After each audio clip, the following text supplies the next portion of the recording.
Hi guys, welcome back to my channel. Today I'm going to show you how you can fix error 173 in a AMD error. This is the error code IM173. AMD software installer cannot proceed as no AMD graphic hardware has been detected in your system.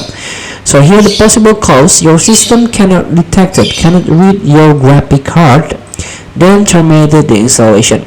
So the solution here: make sure that your AMD graphic product is correctly installed on your motherboard. Please check if the GPU is plugged in correctly, installed correctly in your motherboard, and recognized by the operating system.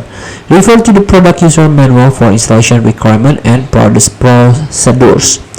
And also you can check Windows Device Manager. Here, if you encounter this error, you can device will be indicated with the yellow banks, and in the yellow banks there are error code that listed here. For example, Windows cannot identify this hardware, code 9. So here, this is the solution. Feel free to try. Thank you for watching. Don't forget to comment, like, and subscribe, and also click this button below. See you in the next video.